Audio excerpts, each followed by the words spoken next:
Praise the Lord. കർത്താവിന്റെ അതിപരിശുദ്ധമായി നാം വാഴ്ത്തപ്പെടട്ടെ. ഈ നല്ല സമയത്ത് ഓർത്ത് ദൈവത്തെ സ്തുതിക്കുകയും വാഴ്ത്തുകയും ചെയ്യുന്നു. വിവിധ സ്ഥലങ്ങളിൽ രാജ്യങ്ങളുമായിരുന്ന ദൈവത്തിന്റെ വചനം കേൾക്കുന്ന എല്ലാ പ്രിയപ്പെട്ടവരും കർത്താവായ യേശു ക്രിസ്തുവിന്റെ വലിയേറിയ നാമത്തിൽ എന്റെ സ്നേഹ വന്ദനത്തെ അറിയിക്കുന്നു. അല്പസമയത്തെ ദൈവവചന ചിന്തയ്ക്കായി ഒരു ദൈവവചന ഭാഗം വായിക്കുന്നു. യാക്കോബിന്റെ ലേഖനം 2-17 വാക്യം. അങ്ങനെ വിശ്വാസവും പ്രവർത്തികളില്ലാത്തതായാൽ സ്വതവേ നിർജീവമാകുന്നു എന്ന് യാക്കോബ് ഇവിടെ രേഖപ്പെടുത്തുകയാണ്. അപ്പം വിശ്വാസം പ്രവർത്തികളിൽ കാണിക്കുക എന്നുള്ളതാണ് യാക്കോബ് ഇവിടെ പറഞ്ഞു വെക്കുന്നതിന്റെ സാരം. ഹല്ലേലൂയ. എന്ന് പറഞ്ഞാൽ തങ്ങൾ ഒരു വിശ്വാസിയാണ് എന്ന് പറയുകയും താൻ ഒരു ദൈവഭക്തനാണെന്ന് പറയുകയും മറ്റുള്ളവരെ സ്നേഹിപ്പാനും കരുതുവാനും അവരുടെ സങ്കടങ്ങൾ കേൾക്കുവാനും അവരെ ആശ്വസിപ്പിക്കുവാനും കഴിയാതെ തൻ്റെ ഇഷ്ടം മാത്രം നോക്കി താൻ മാത്രം വിശ്വാസത്തിൽ നിൽക്കുന്നു, താൻ മാത്രം നല്ലവനാണെന്ന് പറയുന്ന ഒരു വ്യക്തിയുടെ വിശ്വാസവും പ്രവൃത്തികളും ഒക്കെ അത് നിർജീവമാണ്. ഹല്ലേലൂയ.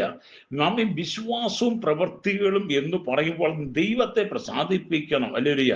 ഒരു വൃക്ഷത്തിന്റെ ഫലം നല്ലതാണ് എന്ന് തിരിച്ചറിയണമെങ്കിൽ നാം ആ വൃക്ഷഫലം രുചിച്ചറിഞ്ഞെങ്കിൽ മാത്രമേ ആ വൃക്ഷത്തിന്റെ ഫലം നല്ലതാണെന്ന് നമുക്ക് മനസ്സിലാക്കാൻ കഴിയുള്ളൂ. ഹല്ലേലൂയ. അതുകൊണ്ട് എല്ലാ മതങ്ങളും പഠിപ്പിക്കുന്നത് സൽപ്രവൃത്തികൾ ചെയ്താൽ, നല്ല പ്രവൃത്തികൾ ചെയ്താൽ ആമീൻ സ്തോത്രം രക്ഷ പ്രാപിക്കാം എന്നാണ് പഠിപ്പിക്കുന്നത്. പക്ഷെ അത് നല്ല കാര്യമാണ്, മതങ്ങൾ അത് പഠിപ്പിക്കട്ടെ, സൽപ്രവൃത്തികൾ ചെയ്യട്ടെ. പക്ഷെ ക്രിസ്തുമതം പഠിപ്പിക്കുന്നത് സൽപ്രവൃത്തികൾ ചെയ്തതുകൊണ്ടോ നല്ല കാര്യങ്ങൾ ചെയ്തുകൊണ്ടോ നല്ല രീതിയിൽ നടന്നതുകൊണ്ടോ ഒരിക്കലും നമുക്ക് രക്ഷ പ്രാപിക്കാൻ കഴിയില്ല. രക്ഷ എന്ന് പറയുന്നത് കർത്താവായ യേശു ക്രിസ്തുവിലൂടെ നമുക്ക് ലഭ്യമാകുന്നതാണ്. മതങ്ങൾ പഠിപ്പിക്കുന്നതും മതത്തിനെ പഠിപ്പിക്കലും ആമേൻ ക്രിസ്തുവുമായിട്ട് ഒരുപാട് അകലമാണ്. രക്ഷയും ക്രിസ്തു എന്നുള്ള വിഷയത്തിൽ മതങ്ങൾ ജനങ്ങളുടെ പഠിപ്പീരുകൾ വളരെ അകലത്തിലാണ്. അതുകൊണ്ടാണ് ക്രിസ്തുമതം പഠിപ്പിക്കുന്നത് രക്ഷ എന്ന് പറയുന്നത് കർത്താവായ യേശു ക്രിസ്തുവിലൂടെ മാത്രമാണ്. ആ രക്ഷ പ്രാപിച്ചിരിക്കുന്ന വ്യക്തി ഹല്ലേലൂയ അവന്റെ ജീവിതം പ്രവർത്തികളാൽ കാണിക്കണം. ഉദാഹരണം ഞാൻ നിങ്ങളുടെ കുടുംബത്തെ കുറിച്ച് പറയട്ടെ.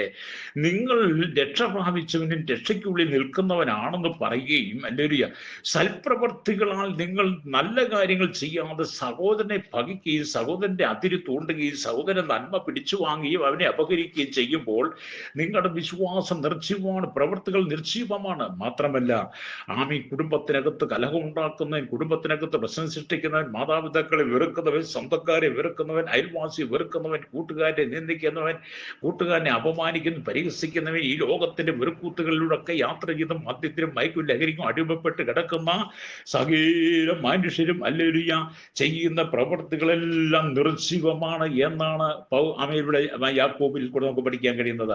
അതുകൊണ്ട് നിങ്ങൾ ചെയ്യുന്ന പ്രവൃത്തി, നിങ്ങളുടെ വിശ്വാസം എന്ന് പറയുന്നത് അത് പ്രവൃത്തികളാൽ തെളിയിക്കണമെങ്കിൽ ക്രിസ്തുവിലൂടെ നിങ്ങൾ രക്ഷ പ്രാപിച്ചേ മതിയുള്ളൂ. ഹല്ലേലൂയ. ആ രക്ഷ എന്ന് പറയുന്നത് ജീവിതത്തിന്റെ ആരംഭം മുതൽ, അഥവാ നമ്മുടെ ജീവിതം തുടങ്ങുന്ന സമയത്തിന്റെ ആരംഭം മുതൽ അവസാനം വരെയുള്ളതാണ് രക്ഷ. ഈ രക്ഷ എന്ന് പറയുന്നത് ദൈവത്തിന്റെ ദാനമാണ്.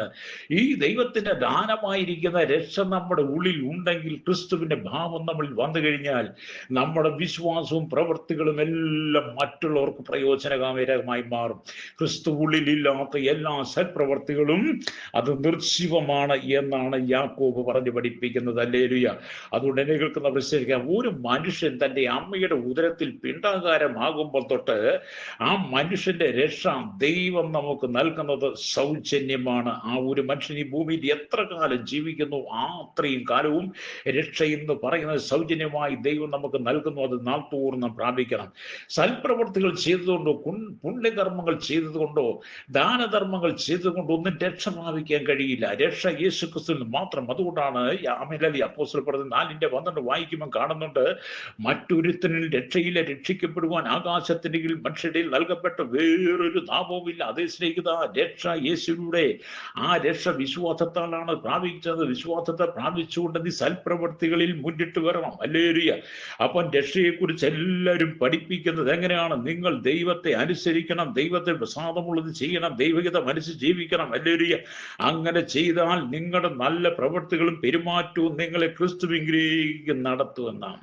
അല്ല, നല്ല കാര്യങ്ങൾ ചെയ്യണം, വേണ്ടെന്നല്ല. പക്ഷേ അത് ചെയ്യുമ്പോൾ താങ്കൾ ക്രിസ്തുവിലാണോ, താങ്കൾ ക്രിസ്തുവിലെ രക്ഷ പ്രാപിച്ചിട്ടുണ്ടോ എന്ന് താങ്കൾ മനസ്സിലാക്കണം. വലിയ അവൻ രക്ഷ പ്രാപിച്ച ഒരു വ്യക്തി എപ്പോഴും സൽപ്രവർത്തികൾ ചെയ്യുന്നവനായിരിക്കും. സൽപ്രവർത്തി ചെയ്ത് ദൈവത്തിന് പ്രസാദമുള്ളത് ചെയ്യും. അവൻ ഈ ലോകത്തിന് അന്യൂപരായി തീരാതെ നന്മയും പ്രസാദവും പൂർണ്ണതയുമുള്ള ദൈവികത തിരിച്ചറിഞ്ഞ് മനസ്സൊരു രൂപാന്തരപ്പെട്ടവനായിരിക്കും. പക്ഷെ ഇന്നത്തെ സൽപ്രവൃത്തി ചെയ്യുന്നവൻ അല്ലെങ്കിൽ രക്ഷ പ്രാപിച്ചു എന്ന് പറയുന്നവൻ ക്രിസ്തുവിനെ അനുഗമിക്കുന്നു, സൽപ്രവൃത്തി കൊണ്ട് രക്ഷ പ്രാപിക്കാൻ നിത്യതയിൽ എത്തണമെന്ന് പഠിപ്പിക്കുന്ന ശ്രോതാവി, നീ നിന്റെ കൂട്ടുകാരനെ വിളിച്ചുകൊണ്ട് മദ്യഷാപ്പിലേക്ക് പോകുമ്പോൾ, അത് അല്ലെങ്കിൽ ബാറിലേക്ക് പോകുമ്പോൾ, ബീവറേജിലേക്ക് പോകുമ്പോൾ, ചൂതാട്ട കേന്ദ്രങ്ങൾ, അധാർമീയമായ ജീവിതത്തിലേക്ക് പോകുമ്പോൾ, ഭവനത്തിനകത്ത് കലഹം ഉണ്ടാക്കും, ഭാര്യയെ ചീത്ത വിളിക്കുമ്പോൾ, ഭാര്യയെ അടിച്ചിറക്കി വിടുമ്പോൾ, ഭാര്യയെ ഡിവോഴ്സ് ചെയ്യുമ്പോൾ, മക്കളെ ഇറക്കി വിടുമ്പോൾ, അപ്പനെ ഓർഡേജ് പോയി കൊണ്ടാക്കുമ്പോൾ, വഴിയോരത്ത് ചീത്ത വിളിക്കുമ്പോൾ, നിന്റെ സൽപ്രവർത്തികളെല്ലാം നിർജീവമാണ്. സംശയത്തിന്റെ പേരിൽ ഭാര്യയെ വീട്ടിൽ നിറക്കി വിടുക, ഭാര്യയ്ക്ക് വേണ്ടി നിരന്തരം ഭാര്യയെ മർദ്ദിക്കുക, ഇതൊക്കെ വിശ്വാസം എന്ന് പറയുന്നത് ക്രിസ്തുവിലാണെന്ന് പറയും വിശ്വാസമില്ലാത്ത നിർജ്ജീവമായ പ്രവൃത്തികളാണ്. അപ്പം ഒരുവൻ ക്രിസ്തുവിലായാൽ അവന്റെ പ്രവൃത്തികൾക്ക് ദൈവത്തിന് പ്രസാദകരമായിരിക്കണം എന്നാണ് ദൈവം പറഞ്ഞത്. എന്ന് പറഞ്ഞ് രണ്ട് മരത്തെ നിങ്ങൾ ചിന്തിച്ചു. ഒരു മരത്തിന് ജീവനുണ്ട്, ആ മരം നല്ല പച്ചപ്പൂടുകൂടി തളർത്ത് നല്ല തളർത്ത് നിൽക്കുകയാണ്. മറ്റൊരു മരത്തെ നോക്കുമ്പോൾ ആ മരം നാളുകളായി ഉണങ്ങി വരണ്ട് കരിഞ്ഞു നിൽക്കുകയാണ്. അതുകൊണ്ട് ജീവനുള്ള ആ പച്ച തളിരലയോട് കൂടി നിൽക്കുന്ന മരത്തിന് മാത്രമേ ഫലം കായ്ക്കാൻ കഴിയത്തുള്ളൂ. ആ മരത്തിൽ നിന്ന് ഫലം വരുന്ന ഫലത്തിനാണ് മധുരമുള്ളത്. അതേസമയത്ത് ഉണങ്ങി മരവിച്ച് നിൽക്കുന്ന, കരിഞ്ഞുണങ്ങി നിൽക്കുന്ന ആ വൃക്ഷത്തിന് ഒരിക്കലും ഫലം കായ്ക്കത്തില്ല എന്ന് പറഞ്ഞു വേണം. പല വിശ്വാസികളിൽ നിന്ന് അല്ലേറിയ വിശ്വാസം പ്രവർത്തികളില്ല. പലരും ക്രിസ്തു ഭക്തനാണ്, ക്രിസ്തുവിന്റെ അനുയായികളാണ്, ക്രിസ്തുവിനെ അനുഗമിക്കുന്നവരാണെന്ന് പറയുകയും കുടുംബത്തിനകത്ത് കലഹം ഉണ്ടാക്കുകയും ഭാര്യയെ വീട്ടിൽ നിന്ന് അടിച്ചാട്ടി ഇറക്കിയിട്ട് വീട്ടിനകത്ത് മദ്യം കുടിച്ച് സുഖലോലുപ ജീവിതം നയിക്കുന്ന കൂട്ടുകാരുമായി സല്ലപിക്കുന്ന അനവധി ആളുകളും ക്രിസ്തുഭക്തന്മാരാണ്. അവരെ കുറിച്ചല്ല വേദപുസ്തകം പറയുന്നത്. അവർ ഇന്നും പാപികളാണ്, അവർ പാപത്തിൽ ജനിച്ചവരാണ്, പാപത്തിൽ ജീവിക്കുന്നവരാണ്, അവരുടെ അവസാനം നിത്യ നരകമാണ്. എന്നാൽ എന്നെ കേൾക്കുന്ന ശ്രോതാവി, നീ യേശു ക്രിസ്തുവിലൂടെയാണോ നീ നിത്യജീവൻ പ്രാപിച്ച സൽപ്രവർത്തികൾ ചെയ്യുന്നത്? ക്രിസ്തുവിലെ രക്ഷയ്ക്ക് അടിസ്ഥാനമായി നിന്നാണോ നീ സൽപ്രവർത്തി ചെയ്യുന്നെങ്കിൽ അത് ദൈവത്തിന് പ്രസാദകരമാണ്. അതുകൊണ്ട് നിങ്ങൾ ഉണങ്ങി വരണ്ട് നിൽക്കുന്ന കരിഞ്ഞുടങ്ങിയ ഒരു മരമാണോ അതോ ജീവനുള്ള മരമാണോ എന്ന് നിങ്ങൾ നിങ്ങളെ തന്നെ ചിന്തിക്കണം. അല്ലരിയ അപ്പൊ ജീവനുള്ള വൃക്ഷഫലം കായ്ച്ചേ തീരൂ. ഒരു വൃക്ഷഫലം അല്ലരിയ ആ വൃക്ഷം നല്ല ഫലം കായ്ച്ചേ മതിയാകൂ എന്ന് നമുക്ക് മനസ്സിലാക്കണം. നിങ്ങൾ ഒരു വൃക്ഷത്തോട് ഉപമിക്കുമ്പോൾ നിങ്ങൾ ജീവനുള്ള ഒരു വൃക്ഷമാണ്. ജീവനുള്ള വൃക്ഷമാകുമ്പോൾ നിങ്ങൾ നല്ല ഫലം കായ്ക്കണം. അല്ലരിയ ആ ജീവനുള്ള വൃക്ഷഫലം കായ്ക്കണമെങ്കിൽ നിങ്ങൾ സൗജന്യമായ രക്ഷ പ്രാപിച്ചുകൊണ്ടേയിരിക്കണം. അല്ലേലുയ. അല്ലെങ്കിൽ നിങ്ങൾ ലോകപ്രകാരം ജീവിച്ചാൽ നിങ്ങൾ ജീവനില്ലാത്ത വൃക്ഷമാണ്. ആ ജീവനില്ലാത്ത വൃക്ഷത്തിൽ നിന്ന് അല്ലേലുയ നിങ്ങളിൽ പുറപ്പെട്ടു വരുന്നതെല്ലാം ദുർജീവമായിരിക്കും. അതുകൊണ്ട് നീ ആദ്യം നിന്റെ സഹോദരനെ സ്നേഹിക്കണം, ആദ്യം നിന്റെ സഹോദരിയെ സ്നേഹിക്കണം, ആദ്യം നിന്റെ മാതാപിതാക്കളെ സ്നേഹിക്കണം. എല്ലാറ്റിലും ഉപരിയായി കുടുംബ ജീവിതം പരസ്പരം സമാധാനമായി പണിതുയർത്തണം. ഇന്ന് പല ക്രൈസ്തവ വിശ്വാസികളും വിവാഹ ജീവിതം എന്ന് പറഞ്ഞാൽ തുടങ്ങി വെച്ച് പിന്നെ അവസാനിപ്പിച്ച് രണ്ട് തട്ടിലാണ്. എന്നിട്ട് അവർ ക്രിസ്തുഭക്തന്മാരായി ചമഞ്ഞ് നടക്കുക.